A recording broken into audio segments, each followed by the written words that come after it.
चौधरी साहब सेहत माशाल्लाह अच्छी बना ली, बड़े अच्छे डोले शोले आपने बनाए हुए हैं। चौधरी तेन की दसा यार, डोले छोले जड़े ने ना पंजाब दे ने सारे, सवेरे उठ के मजा दुध चोना यार मेहनत वाला काम हैगा। यहाँ पे भी बैठ बैठे होंगे फिर। यार चौधरी यार की गल करती है, इको बारी गया जी हम। हाँ। और हिम्मत कोई नहीं दोबारा जान दी यार। क्या क्यों वहां पे आप जी इतना डोले शोले बनाए सबको यहाँ पे? वर्जिश तो बड़ी की यार, मैं गया जी मैं ना। अच्छा। बड़ी वर्जिश की गोरा परेशान हो गया जो, तो मैं 100 किलो दे जड़े ना चुके ना, ते परेशान हो गए सुन के देख के। ते ਉਹ ਬਾਅਦ ਚ ਵਰਜਿਸ਼ ਕਰਨ ਤੋਂ ਬਾਅਦ ਮੈਂ ਗਿਆ ਕੱਪੜੇ ਤਬਦੀਲ ਕਰਨ ਲਈ ਨਾ ਅੰਦਰ। ਉਹ ਅੰਦਰ ਗਿਆ ਤੇ ਉਹ ਤੇ ਜਿਹੜਾ ਨਾ ਉਹ ਬੰਦਾ ਕੱਪੜੇ ਤਬਦੀਲ ਕਰਨ ਦਿਆ ਸੀ, ਉਹ ਕੁੰਡੀ ਲਾਣੀ ਭੁੱਲ ਗਿਆ ਸ਼ਾਇਦ। ਅੱਛਾ। ਉਹ ਮੈਂ ਨਾ ਸੋਰੀ ਕਰਦਾ ਬਾਹਰ ਆ ਗਿਆ।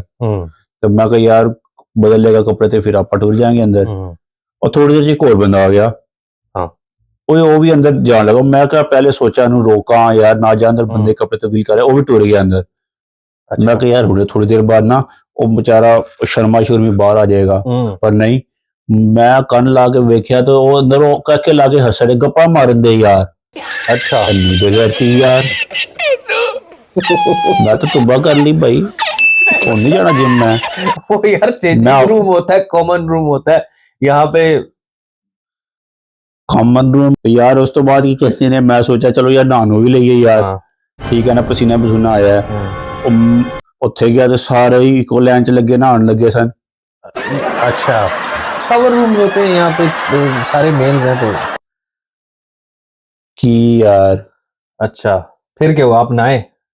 बात की ये नहाना की थी उत्थे यार। मैं उठे पैर वापस आ गया घर। अच्छा, तो उसके बाद आप जिम नहीं गए? ना, तौबा कर ली, तौबा।